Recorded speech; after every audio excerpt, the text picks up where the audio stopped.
कई लोग हो सकता है कुछ और सोच रहे हो, प्रश्न ही ना सुन पाए। लगभग सबने सुनी है। भागवत जी में राजा पृथु की कथा आती है। पृथु, उन्हीं के नाम पे इस धरती का नाम पृथ्वी पड़ा। वो सबसे पहले राजा हुए संसार के। और आपने उस कथा में सुना होगा, नहीं सुना हो तो फिर से सुन लीजिए। जो सुनाने वाले हैं उनसे कहिए कि हमको राजा पृथु की कथा ठीक से सुनाइए, क्योंकि अभी जो वक्ता आ रहे हैं वो लोग गाने बजाने में ज्यादा समय बिता देते हैं, कथा सुनाते ही नहीं। तो हो सकता है स्किप कर गए। आजकल ऐसा भी हो जाता है, तो लोगों की ज्यादा रुचि नहीं होगी ऐसा सोच करके निकल गए हों। लेकिन रुचि तो वक्ता बनाता है, चाहे कोई भी विषय हो। अगर अच्छा वक्ता होगा तो आपकी रुचि उसी में बना देगा। कोई विषय रुचि का नहीं है ऐसी बात नहीं है, वो वक्ता में शक्ति नहीं है। राजा पृथु की कथा भागवत जी में वर्णित है। राजा पृथु जैसे आविर्भूत हुए तो बंदी जन आ गए, उनकी वंदना करने लगे, बहुत सारे गुण उनके अंदर बताने लगे। राजा पृथु ने कहा, रुक जाइए, अभी तो हम हुए हैं, अभी हमारे अंदर कहाँ गुण है कि आप हमारे गुणों की प्रशंसा कर रहे हैं। राजा पृथु ने कहा, बंदी जन रुक गए। उन्होंने कहा, महाराज हमको रोकिए मत, बोलने दीजिए। बोले, जो गुण हमें है ही नहीं है, अभी प्रकट ही नहीं हुए, उनकी प्रशंसा तुम कर रहे हो, झूठी प्रशंसा है और हम झूठी प्रशंसा नहीं सुनना चाहते। उन्होंने कहा, महाराज हम ये जो गुण बता रहे हैं ये आप में है ऐसा कह के नहीं बता रहे हैं, हम ये ऐसा कह करके बता रहे हैं कि ये गुण आप में हो जाए, संभावना करके बता रहे हैं। आप ऐसे वाले राजा बनिए, इसलिए गुणों की प्रशंसा हम कर रहे हैं। तो राजा ने कहा, ठीक है, ऐसे ही गुणों वाले हम बनेंगे, लेकिन राजा बनने के लिए प्रजा जरूरी है। पहले प्रजा दिखाइए, हमारी प्रजा कहाँ है। तो उनके मंत्रियों ने प्रजा उनके सामने लाई। और जब राजा पृथु ने देखा कि प्रजा हड्डी के ढांचे थे, सब मांस नाम की चीज शरीर में बची नहीं थी, आंखें धस चुकी थी, चलना मुश्किल हो गया था। उन्होंने कहा, अरे ऐसी दुर्दशा है हमारी प्रजा की। कहा, हाँ महाराज ऐसी ही दशा, क्योंकि खाने पीने को कुछ है ही नहीं, बड़ी मुश्किल में है लोग। कहा, कहाँ गया खाना पीना। कहा, धरती ने अपने अंदर समा लिया, कुछ दे ही नहीं रही।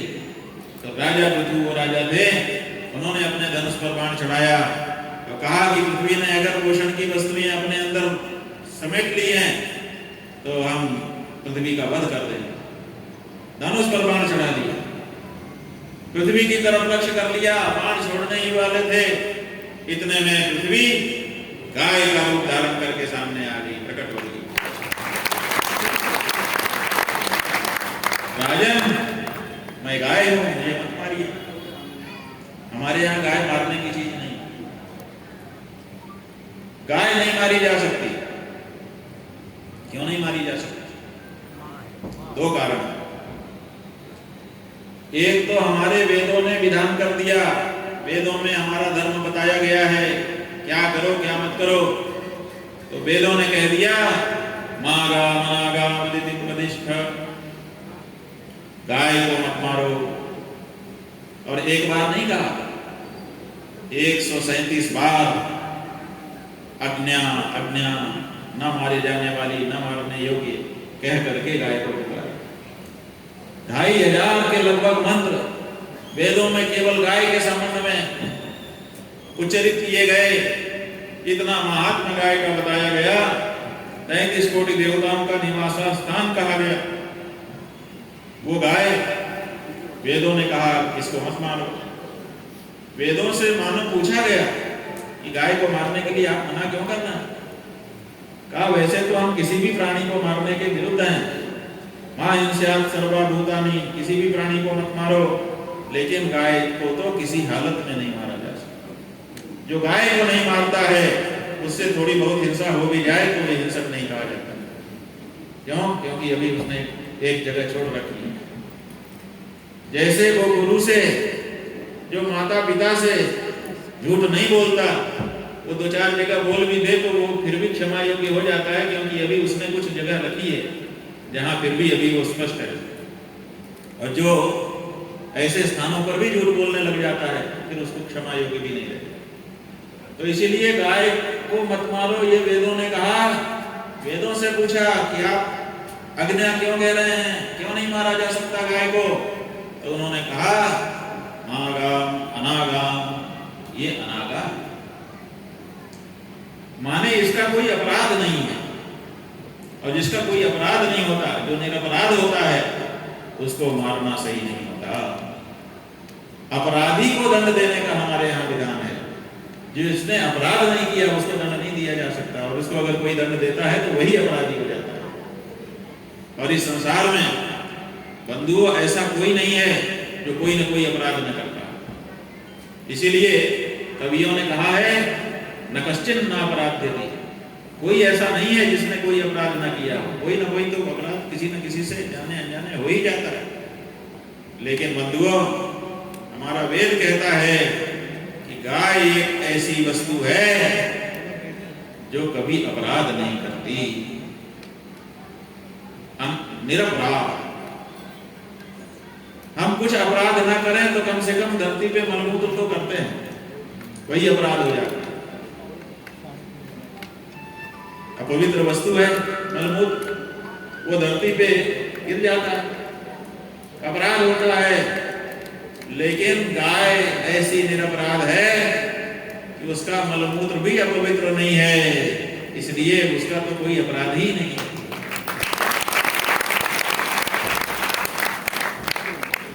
जो सर्वथा निरपराध हो उसको मारना सही नहीं है। और गाय किसी को नहीं मारती, गाय किसी के विरुद्ध कार्य नहीं करती। गाय ये नहीं देखती कि सामने कौन है, सबको प्यार से दूध देती है और सबके दुख सुख में सम्मिलित हो जाती है। आपके घर में अगर गाय है, आप उसकी अगर ठीक से सेवा करते हैं, आपने उसको अपने से जोड़ रखा है, तो आप देखिएगा, या जिनके घर में है वो जानते हैं कि जब दुख का समय आता है तो आपको दुख बाद में होता है, आपकी गाय को पहले दुख हो जाता है। उसकी आंख से आंसू पहले निकल जाते हैं। क्यों? क्योंकि आपके साथ उसका इतना जुड़ाव हो गया कि आपके दुख को सबसे पहले आगे बढ़ करके वो झेल लेती है। गाय के पालने से, गाय की सेवा करने का लाभ ये भी है कि जब कोई दैवी आपत्ति विपत्ति आती है तो गौ माता उसको आगे बढ़ करके झेल लेती है और आपको बचा देती है। हमारे हिंदुओं, आप लोगों की समझ में ये गड़बड़ी आ गई है, उस गड़बड़ी को दूर करना बहुत जरूरी है। और वो गड़बड़ी है गाय को दूध देने की मशीन समझना। ये जो है गाय, ये दूध देने की चीज है, आपने ऐसा समझ लिया। वो दूध देने की चीज नहीं है। दूध तो वो रहती है तो दे ही देती है, जैसे मूत्र और गोबर दे देती है, ऐसे दूध भी दे देती है। असल में गाय क्या देती है? असल में गाय ममता और आशीर्वाद देती है, जिसकी आपको बड़ी जरूरत है।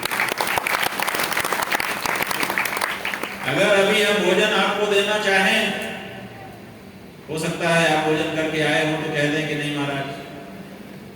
हम कपड़ा देना चाहें तो हो सकता है आप कह दें कि बहुत है, जरूरत नहीं है। लेकिन ममता और आशीर्वाद, इसकी तो सबको जरूरत है। बोलो कौन है उसकी जरूरत? है, सबको है। किसको प्रेम नहीं चाहिए? किसको आशीर्वाद नहीं चाहिए? ऐसा कोई है ही नहीं। और ये जो दो चीजें हैं, ये देने में सबसे बड़ा अगर कोई समर्थ है तो वो है हमारी गाय माता। आज हिंदू जाति इन्हीं दो चीजों से वंचित रह जा रही है। हमारे पुराने जो पूर्वज थे वो भरपूर प्यार पाते थे, वो भरपूर आशीर्वाद पाते थे, और इसीलिए बड़ा सुखमय उनका जीवन होता। आज हमारे पास गाड़ी हो गई, आज हमारे पास बंगला हो गया, आज हमारे पास ऑर्नामेंट्स हो गए, नकली असली जैसे भी हो, लेकिन आज हमारे अंदर खोखलापन बहुत हो गया। अकेलापन बहुत हो गया। कोई तो पल भर हमें प्यार कर ले, पल भर का प्यार पाने की लालसा हमारे अंदर जागती। क्या हालत है हमारी। घर के लोग बगल में बैठे हैं और हम मोबाइल पे प्यार खोज रहे हैं, दुलार खोज रहे हैं। ऐसी परिस्थिति हमारी हो गई। ये इसीलिए हो गई क्योंकि जहां से ये दोनों चीजें मिलने वाली थी, उन गौ माता का हमने अनादर कर दिया। हमारी सरकारों ने सनातन संस्कृति को नष्ट करने के लिए गाय को पशु उसकी सूची में रख दिया। हमने सोचा ही नहीं, ठीक है रख दिया तो रख दिया। बाद में हमने भी पशु मानना शुरू कर दिया और आज हम गाय को पशु मान रहे हैं। इसलिए गाय भी अपना आशीर्वाद अपने अंदर समेट करके बैठ गई है। कोई पृथु आए तो फिर से गौ माता के प्यार को जगाए, फिर से गौ माता धर्म अर्थ काम मोक्ष चारों पुरुषार्थ हमको देने के लिए तैयार हो जाएं तो हमारा जीवन फिर से सुखी हो जाए। पृथु कहीं से नहीं आएंगे,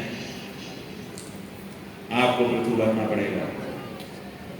आप अगर पृथु बनेंगे तो फिर से गौ माता करना क्या, बछड़ा करता क्या है, बड़े प्यार से आकर के माँ की तरफ लगा देता है, माँ शब्द का उच्चारण कर देता है और फिर धन में जाकर के दो मुंह मारता है। इतने से ही तो माँ के मन में प्यार उत्पन्न हो जाता है और वो दूध की नदियां उसके लिए बहा देती है। आपको भी ज्यादा कुछ नहीं करना है, तलवार लेकर के लड़ाई नहीं लड़नी है, आग में कूद करके जौहर भी नहीं करना है। महात्मा जी आए हैं गाय का झंडा लेकर के, उनको चंदा भी नहीं देना है। हम लोग चंदा भी नहीं ले रहे हैं।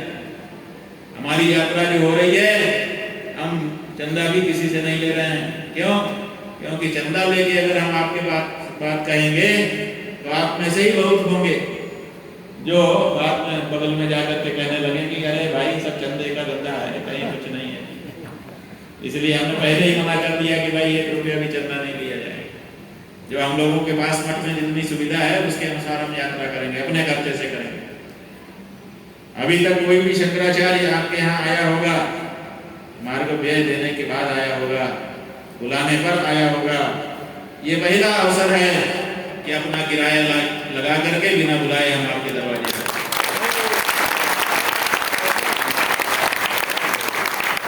और कुछ लेने नहीं आए हैं बल्कि देने आए हैं। और देना क्या है? हम ये चाहते हैं कि गौ माता की हत्या बहुत बड़ा पाप हमारे शास्त्रों में बताई गई। गौ हत्या सबसे बड़ा, और वो गौ हत्या जो कर रहे हैं उनका जो समर्थन करता है वो भी गौ हत्या का भागीदार हो जाता है। किसी भी दोष पाप में जो साथी होता है वो भी इस बराबर का भागीदार होता है।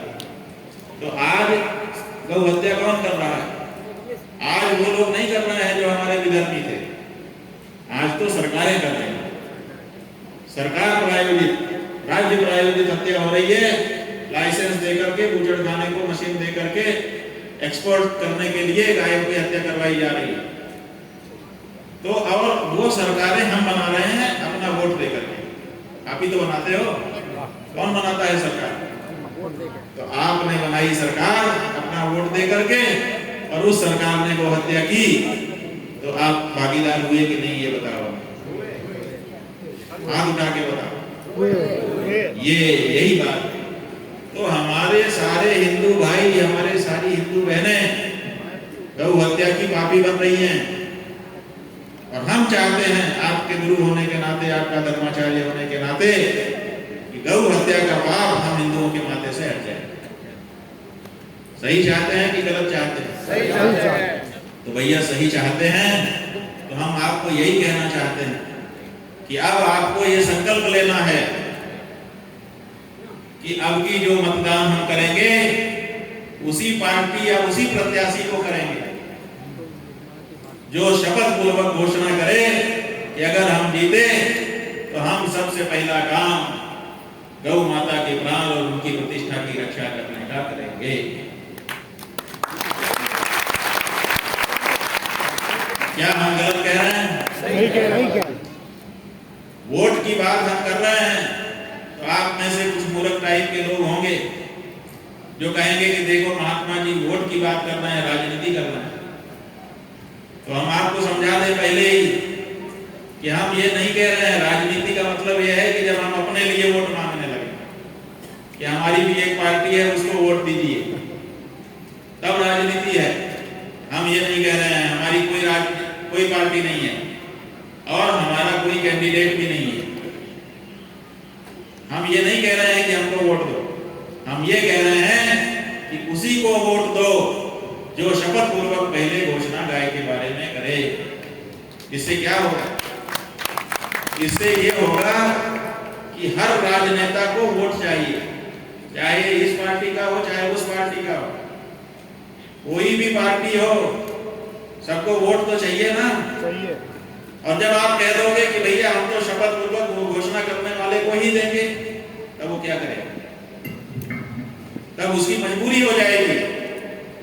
जब एक घर में जाएगा, वहां से हाथ जोड़ के आप कहोगे कि भैया हम तो हिंदू हैं, हमारे गुरु महाराज ने कह दिया है, आप अपना शपथ पत्र दिखाइए कहां। तब तो हम दे पाएंगे, चाहते तो हैं हम देना, लेकिन अब क्या करें, गुरु महाराज का आदेश हो चुका है। फिर वो कहेगा कि नहीं हमारे पास तो शपथ पत्र नहीं है, ठीक है कोई बात नहीं, सोचेगा कि ये वोट, चलो दूसरे घर जाएगा। दूसरे घर में भी अगर हमारे दूसरे हिंदू भाई ने हाथ जोड़ के कह दिया it is impossible, I can not, तब क्या करेगा? तीसरे घर जाएगा, तीसरे चौथे पांचवें छठवें घर में भी अगर यही जवाब उसको मिला तो वो कैंपेन रोक करके अपने मुख्यालय जाएगा, मीटिंग बुलाएगा कि भाई हर घर से यही जवाब मिल रहा है, अपने को गाय के बारे में कुछ न कुछ तो करना ही पड़ेगा। बोलो करेगा कि नहीं करेगा? ये आपकी वोट की ताकत है।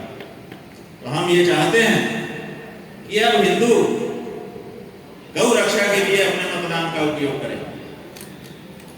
आप हमको चंदा मत दीजिए कि हमारा मत बड़ा हो जाए, हमारी गाड़ियां ज्यादा काफिले में बढ़ जाएं, इसके लिए हमको चंदा नहीं चाहिए। हमको आपका वोट उस प्रत्याशी के लिए चाहिए जो घोषणा कर चुका, कोई पार्टी हो। इससे पार्टियों का परिष्कार होगा। हर पार्टी में गौ माता के बारे में योजना बनाने की होड़ लगेगी। हर पार्टी ज्यादा बड़ी गौ भक्त अपने आप को दिखाने की कोशिश करने लग जाएगी अगर आप इस दृढ़ता के साथ खड़े हो गए। और यही तो हम चाहते हैं। अगर हर पार्टी इस तरह से गौ माता की भक्त बनने लग जाए तो भारत भारत बन जाएगा, नहीं बनेगा? जब भाजपा भी गौ भक्त हो, जब कांग्रेस भी गौ भक्त हो, जब कम्युनिस्ट भी गौ भक्त हो, जब स्टालिन भी गौ भक्त हो, ये सब गौ भक्त हो जाएंगे। हम सच बता रहे हैं। जब तक आप इनको वोट देते चले जा रहे हो, ये मनमानी करते चले जा रहे हैं। जैसे ही आपने अपने वोट पे अंकुश लगाया, वैसे ही तत्काल इनकी कोई ताकत नहीं है। इनकी ताकत हम और आप और हमारा आपका मतदान है। उसी मतदान को प्राप्त करके ये हमारे ऊपर शासन कर रहे हैं। इसलिए हमको चाहिए कि हम जैसे जब वोट का समय आता है तो लोग मीटिंग बैठाते हैं, हमारे यहाँ सड़क नहीं बनी तो हम वोट नहीं करेंगे, हमारे यहाँ नाला ठीक नहीं हुआ तो हम वोट नहीं करेंगे। करते हैं कि नहीं करते? हमको आरक्षण नहीं मिला तो हम वोट नहीं करेंगे। करते हो आप लोग? तो उसी तरह से एक बार गाय माता के लिए तो खड़े हो जाओ कि गौ हत्या नहीं होगी तो हम वोट नहीं देंगे, गौ माता को माता नहीं कहा तो हम वोट नहीं देंगे। इतने के लिए खड़े हो जाओ एक बार। यही तो हम कह रहे हैं। और क्या कह रहे हैं? नाली तुम्हारे गांव की होती है, तुम्हारे घर की होती है, छोटी सी बात होकर के रह जाती है। सड़क तो 4-10 गांव की होती है, तो 4-10 गांव में बात होकर के रह जाती है। लेकिन गाय माता के बारे में बात करोगे तो पूरे देश के हिंदू की एक आवाज हो जाएगी। पूरे देश के हिंदू की अगर एक आवाज होगी, पूरे देश के हिंदू की अगर एक आवाज हो गई तो देश हिंदू हो गया कि नहीं हो गया? हिंदू राष्ट्र हो गया कि नहीं? इसलिए ये मां है जो हम सबको एक कर सकती है। राम के भक्त भी गाय को मानते हैं, कृष्ण के भक्त भी गाय को मानते हैं, देवी के भक्त भी गाय को मानते हैं, शिव जी के भक्त भी गाय को मानते हैं, आर्य समाज के लोग भी भी गाय को मानते हैं, स्वामी नारायण के लोग भी गाय को मानते हैं। कौन नहीं है जो गाय को मानता हो? हर हिंदू चाहे किसी संप्रदाय में हो, चाहे किसी उपासना पद्धति को अपना चुका हो, गाय को जरूर मानता है। इसलिए गाय ही है जो हम सबको एक कर सकती है, और इसीलिए गाय के लिए आवाज उठाने का ये अवसर आ चुका है, ऐसा हम आप सबको बताना चाहते हैं। आप लोग ठीक से इसको समझिए। किसी के मन में कोई सवाल हो तो सवाल हमसे पूछिए, एक बार नहीं 10 बार पूछिए, और जब पूरी तरह से मन एकदम साफ हो जाए तो संकल्प कर लीजिए। जिसके मन में बात साफ हो गई हो तो हाथ उठा ले, ताकि हम उसको संकल्प करा दें। अपना दाहिना हाथ उठाइए, उसके अंदर कुछ सोच लीजिए कि 1 रुपया, 2 रुपया, 5 रुपया मैंने रख लिया। संकल्प करते समय कुछ रखना पड़ता है, और संकल्प बोलिए। सबके लिए अनिवार्य नहीं है। जिसके मन में बात साफ हो गई, मैं अपना अपना नाम बोल दीजिए। आज शंकराचार्य जी के सानिध्य में, गोपाल मणि जी की प्रेरणा पर, गौ प्रतिष्ठा आंदोलन के अंतर्गत ये संकल्प लेता हूँ कि अब से लेकर जितने भी चुनाव आएंगे, हर मतदान में मतदान अवश्य करूंगा,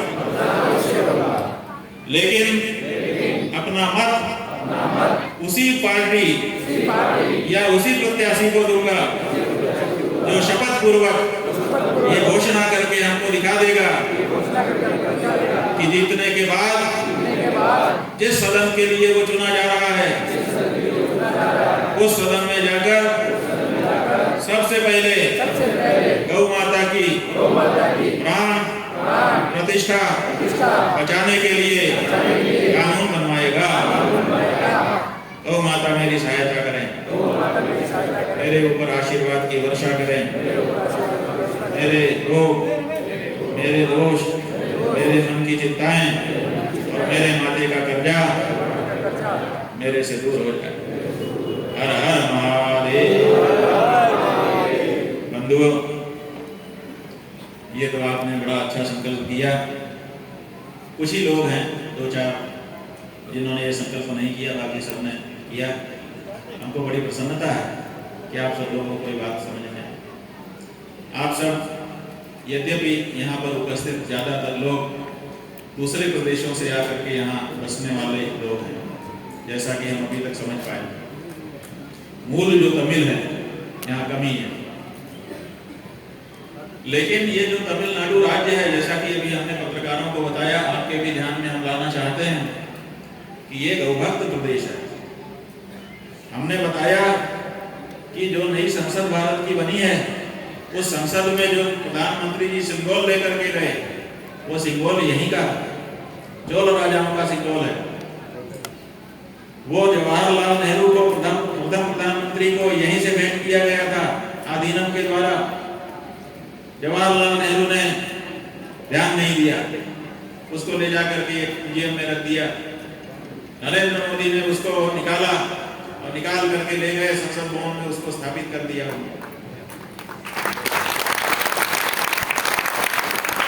ये अच्छा लगा हम लोगों को कि भारत के प्रधानमंत्री ने उस राजदंड के प्रति सम्मान दिखाया। लेकिन ये समस्या है कि आधा काम उनका ऐसा होता है और आधा दूसरा होता है। एक तरफ तो सिंगोल के ऊपर जो वृषभ अंकित है, अभी हमने फोटो दिखा दिया, आपने देख लिया, कैसे दिखा?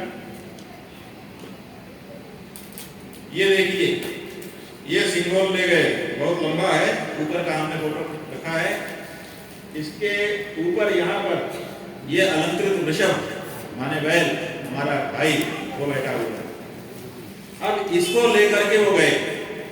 इसको लेकर के जाने का मतलब कि उन्होंने दिखाया कि हमारे लिए सबसे महत्वपूर्ण ये है, ये राजदंड है, इसके ऊपर वृषभ है, माने सबसे ज्यादा अगर महत्वपूर्ण कुछ है तो यही हो गया। उन्होंने राष्ट्रपति को भी नहीं बुलाया था संसद भवन में प्रवेश करने के लिए, सबसे आगे खुद रहना चाहते थे, ये आप जानते हैं। लेकिन अपने भी आगे ऐसे करके हाथ क्या चीज लेकर के गए? यही सिंबल। इसका मतलब सबसे पहले भारत की संसद में किसने प्रवेश किया? यही नंदी ने प्रवेश किया। इसको इतना बड़ा सम्मान दिखावे में मिला, लेकिन ये सम्मान असल नहीं बन पाया। क्यों? क्योंकि दूसरी तरफ नंदी काट करके पैकेट में पैक करके बेचा जा रहा है। क्या ये सही है? हम प्रतीक रूप में तो बहुत सम्मान दिखा रहे हैं, लेकिन असलियत में काट काट करके बेच रहे हैं, तो ये सही नहीं। और ये सिंबल यहीं से गया था। इसका मतलब कि इस देश के राजा तो भक्त रहे होंगे, वृषभ के भक्त रहे होंगे, तभी तो उन्होंने ये डिजाइन बनाई, नहीं तो कुछ और बना देते। और इतना भी नहीं, आज जो आपका तमिलनाडु है, इस समय के तमिलनाडु का जो प्रतीक चिन्ह है, उसमें बीच में एक गोपुरम बना हुआ है, मंदिर का मुख्य द्वार। आप लोगों ने देखा हो, ना देखा हो तो अब देख लो ध्यान से। अब जो छापा जाता है तमिलनाडु की सरकार के द्वारा, उसमें तो केवल गोपुर दिखता है, आकृतियां नहीं दिखती हैं। लेकिन उसका असल जो बनाया गया था, पहली बार जो बना था, उसमें उस गोपुर के ऊपर शिव जी और वृषभ दोनों अंकित है। इसका मतलब है कि तमिलनाडु राज्य जब कायम हो रहा था, जब इसकी पहचान तय हो रही थी, उस समय के लोगों में जो भक्ति थी, इसीलिए उन्होंने अपने प्रतीक चिन्ह के अंदर वृषभ को अंकित किया। और एक ऊपर है गोपुर में, और नीचे इसी चिन्ह में भारत का राज्य चिन्ह अंकित है, वो भी दिखा। भारत का राज्य चिन्ह आप लोग जानते हैं, ये अशोक स्तंभ के ऊपर ये जो 4 शेर खड़े हैं, इन्हीं से लिया गया है। ये 4 शेर जब छापे जाते हैं तो 3 शेर दिखाई देते हैं, ऐसे है ना। यही भारत का राज्य चिन्ह है। भारत के राज्य चिन्ह में ये जो शेर हैं, 3 शेर का मतलब हमारे देश की कार्यपालिका, न्यायपालिका और विधायिका, इसके 3 प्रतीक हैं। और इन तीनों का जो आधार है, उसमें देखिए आधार पे ये चक्र है, इसके बगल में ये आपका वृषभ अंकित है। तो जिस देश के प्रतीक चिन्ह के अंदर वृषभ अंकित हो, क्या वो देश उस वृषभ को काट काट करके बेच सकता है? तो क्यों बेच रहा है? यही बड़ा सवाल है। और यही हम देश के प्रधानमंत्री से, देश के राष्ट्रपति से, भारत के मुख्य न्यायाधीश से, लोकसभा के अध्यक्ष से, हर सांसद से और हर उस अफसर से पूछना चाहते हैं कि जिस प्रतीक को तुम अपनी गाड़ी पर लगा करके, जिस प्रतीक को अपने लेटर हेड पर छाप करके तुम हमारे ऊपर धौंस जमाते हो, उसमें जिसको अंकित किया गया है, उसको काट काट करके कैसे बेच सकते हो? कैसे उसको भोजन बता सकते हो? क्या ये हो सकता है? लेकिन बंधुओं, ये हो रहा है। क्यों? क्योंकि हम सोए हुए हैं। इसलिए इस मामले में हम लोगों को जागने की जरूरत है। वेद, शास्त्र, पुराण, इतिहास, वो तो गौ माता का महात्मा कह ही रहे हैं, लेकिन हमारा जो भारत का संविधान है, वो संविधान भी कह रहा है। और बंधुओं, हम आपसे बताना चाहेंगे, बहुत से लोगों के मन में ये धारणा बन गई है कि भारत का जो संविधान है वो धर्मनिरपेक्ष है। ये मिथ्या धारणा है। भारत का संविधान धर्मनिरपेक्ष नहीं है। भारत का जो मूल संविधान है, जिसको संविधान सभा में 1950 ईस्वी में पास किया गया था, वो पूरी तरह से धर्म सापेक्ष है। भारत के संविधान की धारा 25 और उसके बाद की 2-3 और धाराएं स्पष्ट रूप से कहती हैं कि भारत में अपने धर्म के पालन की पूर्ण स्वतंत्रता है, किसी प्रकार की कोई रोक नहीं। तो जब पूर्ण स्वतंत्रता हमको अपने धर्म के पालन की है, तो धर्म निरपेक्ष संविधान कैसे हो गया? ये जो धर्म निरपेक्ष की बात है, असल में धर्म निरपेक्ष तो शब्द ही नहीं है, पंथ निरपेक्ष है।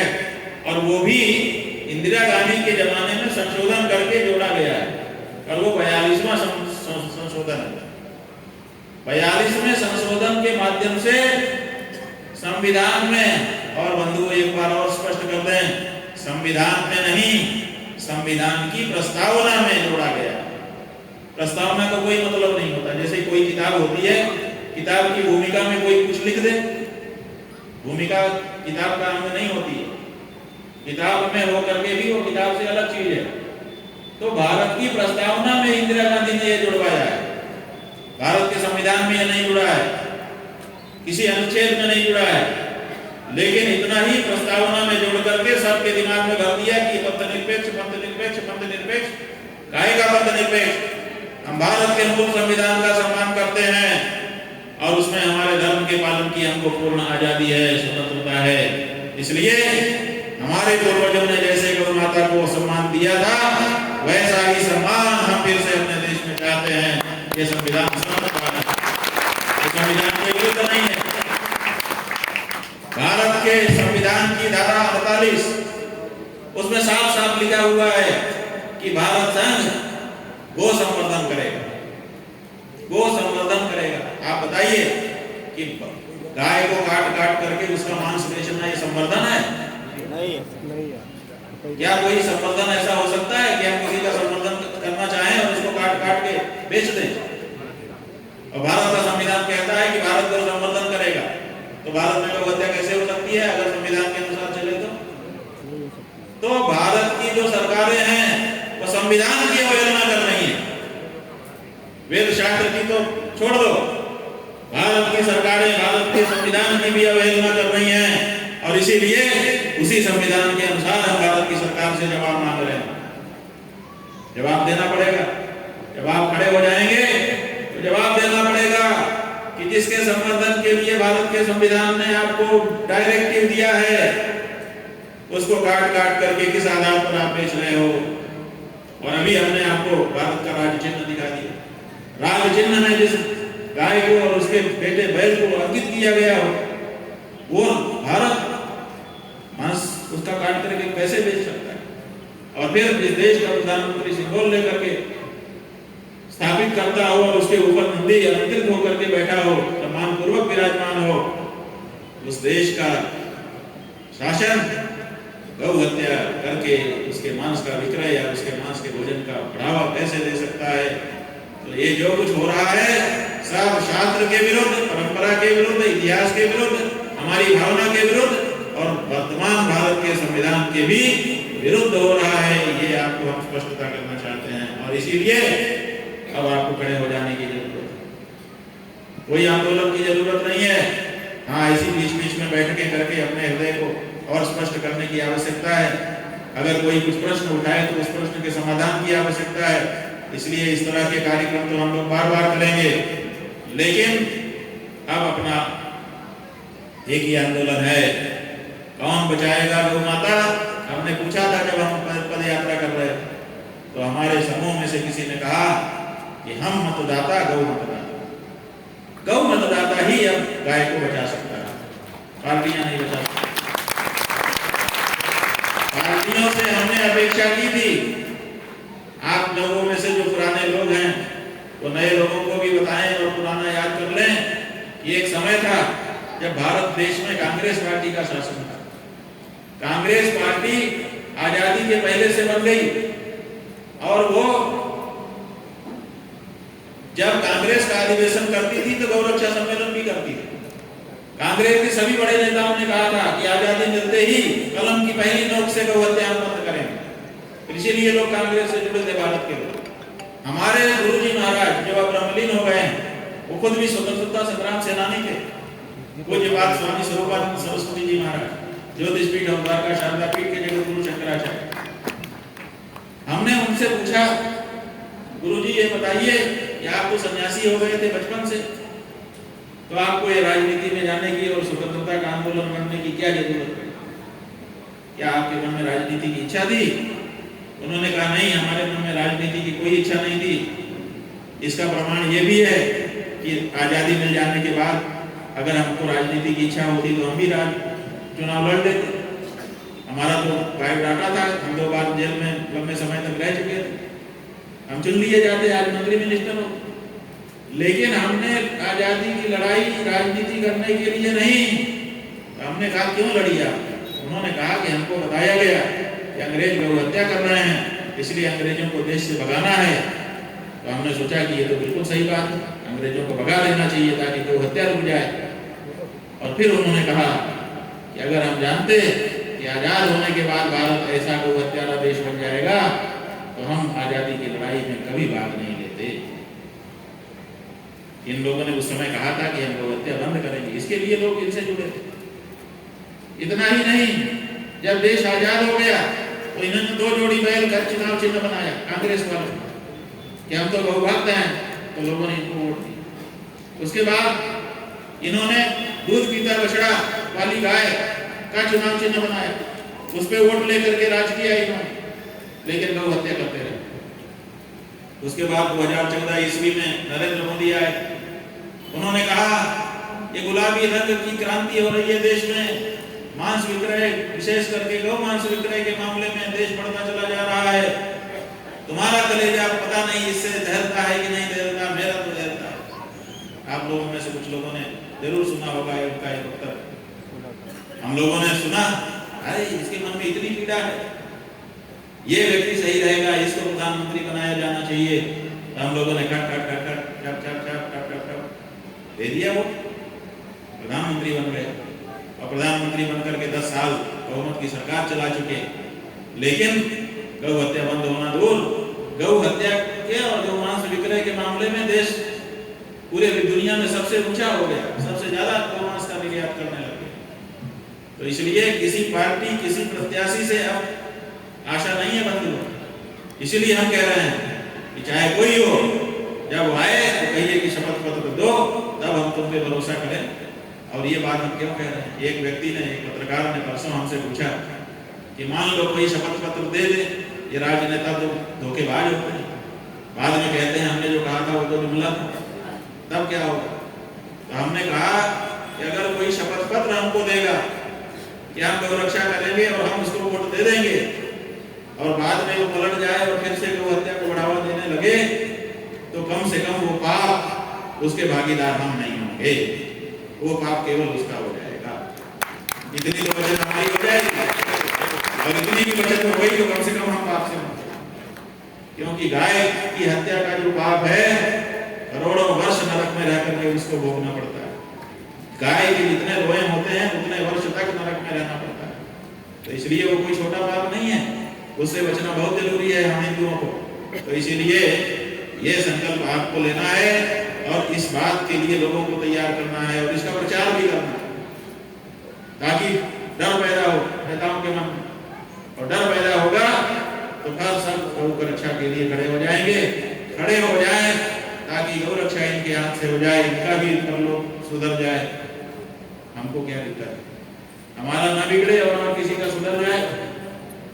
हमने इसीलिए एक वक्तव्य में कहा था कि नरेंद्र मोदी जी भी तो भले आज प्रधानमंत्री हैं, लेकिन किसी दिन तो उनका भी शरीर छूटेगा, और जिस दिन उनका शरीर छूटेगा, अगर हिंदू धर्मशास्त्र के अनुसार भी हम मानते हैं, तो वो भी तो यमराज के दरबार में खड़े होंगे कि नहीं?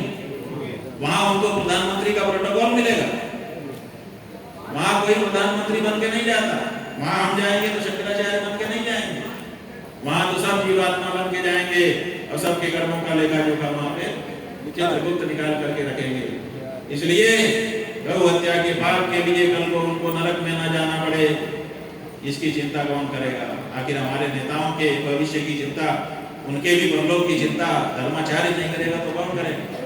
तो हमारे मन में हमारे नेताओं के भी परलोक की चिंता है, और हम चाहते हैं कि उनका भी परलोक सुधर जाए, सबका लोक भी सुधरे और परलोक भी सुधरे। ऐसी भावना रखते हुए ये आंदोलन गोपाल मणि जी चला रहे हैं। वही चारों शंकराचार्यों के पास गए थे, हमारे पास भी आए, पहले हमारे पास आए तो हमने कहा भैया बाकी के यहाँ तीनों के यहाँ पहले जाओ, उनका आशीर्वाद मिल जाए तब हमारे पास आओ। तो इन्होंने कहा ठीक है, गए और इनको तीनों शंकराचार्यों का आशीर्वाद मिला, फिर हमारे पास आए। फिर हमने कहा कि ठीक है, हम आपके साथ और आगे चलेंगे, तो ये इनका आंदोलन सफल हो, इसके लिए अपनी तरफ से हम भी अपना योगदान दे रहे हैं। बहुत से लोग फेसबुक में कमेंट कर रहे थे कि शंकराचार्य एयर कंडीशन कमरे में मठ में बैठे हुए हैं, आनंद लूट रहे हैं। हालांकि हमारे साथ जो रहता है वही जानता है। किसी ने कहा था कि एक भोजपुरी में कहावत है कि जाने दी चिलम जेपे पड़ेला अंगारी। इसका मतलब है कि चिलम जानती है जिसमें आग रहती है कि क्या तकलीफ है, बाकी लोगों को तो गुड़ अच्छा लगता है नहीं। तो वैसे ही सन्यासी बन के देखो, फिर पता चले कि क्या ऐसी होता है और क्या जो है कमरा होता है। लेकिन फिर भी लोग कह रहे थे, तो हमने सोचा कि हम भारत यात्रा करते हैं, मत छोड़ते हैं, और जहाँ जो परिस्थिति आएगी हर परिस्थिति का सामना करते हुए अपने हिंदू भाई बहनों के साथ जा करके मिले। हमारी तुम्हारी माँ एक है, इसलिए हम तुम एक हैं, ये बात उनको बताएं, भाई बहन अपने मिल जाएं। तो क्या पता किसी को बात समझ में आ जाए। जब बात समझ में आने लगती है तो धीरे धीरे क्रांति होने लगती है। तो ये गौ क्रांति होगी, और गौ क्रांति से होगा क्या? एक तो हिंदुओं की, देखिए अभी अपने देश में क्या है कि हम लोग 80-90 करोड़ हैं, लेकिन हमारी राजनीति की ताकत कुछ नहीं है, हिंदू के नाम से कुछ नहीं होता। आप देखिए आपके मद्रास में, चेन्नई में गाय के साथ 100-200 लोग थे, इनको चलने से मना कर दिया गया। क्या पुलिस संभाल नहीं सकती? 100-200 लोग अगर चल पड़ते, थोड़ा सा ट्रैफिक का रूट थोड़ा सा डाइवर्ट कर देते, थोड़े से पुलिस लगा के आपको 500 मीटर ही तो आपको जाना था, 500 मीटर ले जाते, लेकिन आपकी नहीं सुनी गई। इसी तरह आपने कहा शंकराचार्य नहीं चल सकते। ये आपकी ताकत है राजनीति के क्षेत्र में, कुछ नहीं, कोई समझता ही नहीं है आपको कि आप भी कुछ हो। वहीं दूसरे हैं वो जो कहते हैं सब होता है, और अभी 25 करोड़ भी नहीं हुए। सच कह रहा है कि गलत कह रहा है? 25 करोड़ होकर के उनकी धमक इतनी है कि वो जो चाहते हैं वही होता है, और 100 करोड़ होकर के तुम्हारी कोई पूछ नहीं है। तुम राजनीतिज्ञों की दृष्टि में कोई ताकत नहीं रखती। तो सबसे पहला काम क्या होगा? जब हम पूरे देश के हिंदू गौ माता के लिए खड़े हो जाएंगे तो राजनीतिज्ञों को भी पता चल जाएगा कि हिंदू भी इकट्ठा हो सकता है, और अगर इकट्ठा हो गया तो बहुत बड़ा पलटा मारेगा।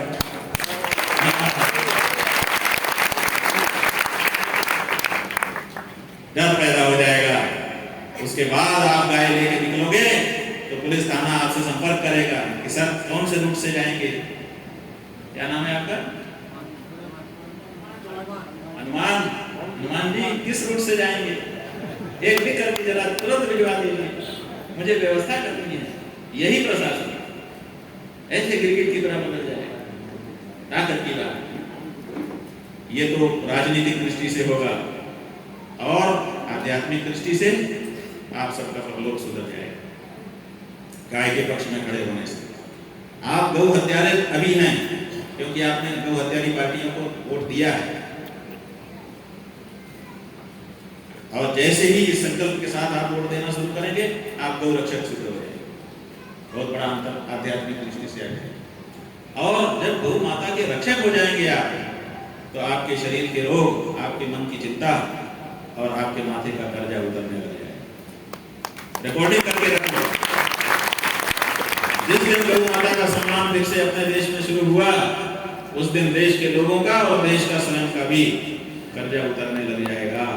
और हम ऐसे ही नहीं बोल रहे हैं, पुराना इतिहास पढ़ के बोल रहे हैं। जब तक हमारे देश में गोकुल थे तब तक हमारा देश सोने की चिड़िया था। और जिस दिन से हमने गाय को मार करके काट करके उसका मांस बेचना खाना शुरू किया, तब से हम कर्जे में जाना शुरू हो गए। जब हम छोटे थे तो हमारे घर में हमको बताया गया कि इस देश में जो पैदा होता है उसके माथे पे 3000 का कर्जा है। आज जो भी पैदा हो रहा है 1.5 लाख का कर्जा है। इतना बड़ा कर्जा भारत को क्यों हो गया? गाय की अनादर से। इसलिए गौ माता की रक्षा, गौ माता के मान प्रतिष्ठा की, मर्यादा की रक्षा करने से देश को, समाज को और एक एक व्यक्ति को बहुत बड़ा लाभ होने वाला है। ये बात हम आपको संकेत में ही बता करके जाना चाहते हैं। हमको बहुत अच्छा लगा, विपरीत परिस्थितियों के बाद भी आप लोगों ने सब मिल करके ये सुंदर आयोजन किया और चर्चा करने का मौका दिया। आप में से कुछ लोग सक्रिय होकर के निश्चित रूप से इस बात को आगे बढ़ाएं। पूरे प्रदेश में इस तरह की यात्राओं को करने की आवश्यकता है।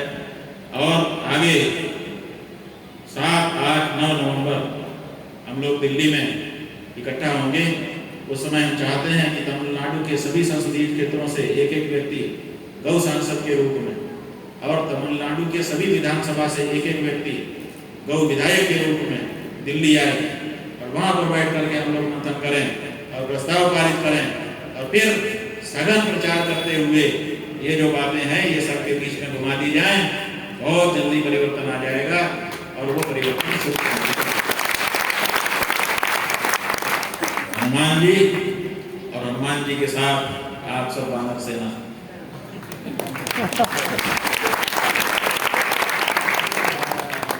सबको अपने हृदय से खूब खूब आशीर्वाद, भगवान बद्री विशाल की कृपा आपके ऊपर से, लक्ष्मी जी की कृपा ऊपर से, धन धान्य समृद्धि हो, गौ माता के प्रति भक्ति हो, यही आशीर्वाद व्यक्त करते हुए यहीं पर हम अपनी वाणी को विराम दे रहे हैं। हर हर महादेव। और अभी हम यहाँ से जाएंगे, कौन सी जगह है ब्रह्मचारी जी? नमगम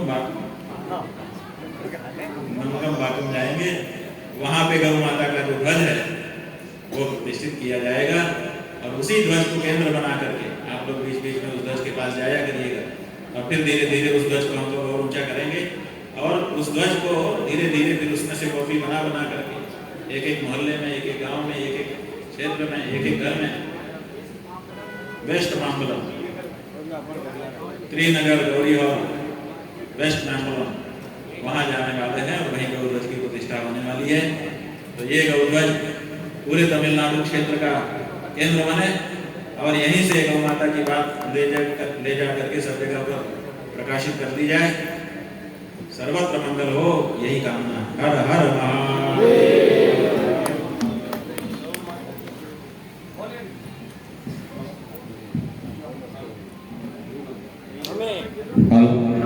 पहले जगत गुरु शंकराचार्य भगवान की, धर्म की, गौ माता की, गौ माता, गौ माता। 2 मिनट और बिता दे माता बहना, आपसे निवेदन है, आज होमाष्टमी है, आपको हमने बहुत कष्ट दिया है लेकिन गौ माता के लिए दिया है। आप 2 मिनट बिता दे, फिर प्रसाद करके जाना है। आप अभी आपका समय ज्यादा हम लोग नहीं लेंगे।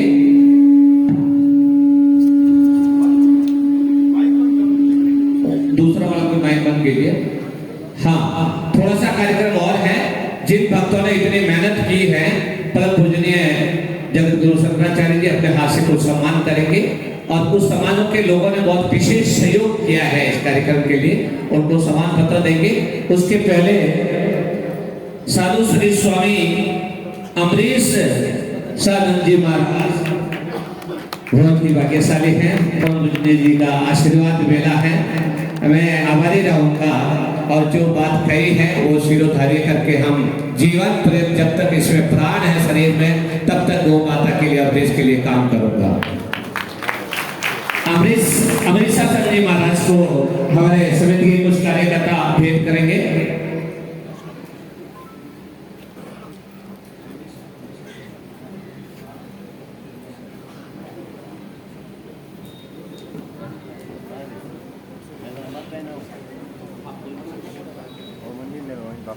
हाँ, वहाँ पे है थोड़ा। हाँ, उसके बाद में गोपाल गणेश जी महाराज कार्यकर्ता जल्दी जाएगा। मोती सिंह जी, चंपालाल जी, हाँ हाँ, माला पहनाइए और जल्दी कीजिए। उसके बाद में सुखदेव जी महाराज, आप जाओ ना, वहाँ जाओ, साथ में जाओ।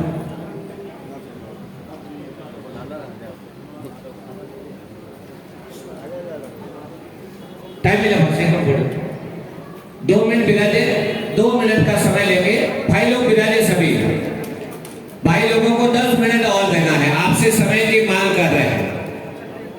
जो 10 मिनट समय नहीं दे सकता है तो वो वोट की कैसे देगा? पानी पैसा देना है तो वापस आइए। हाँ, सुखदेव जी महाराज और साथ में उनके आए, उनका भी जल्दी कीजिए थोड़ा। हाँ, और ओम जी महाराज का, हाँ बोल रहा हूँ।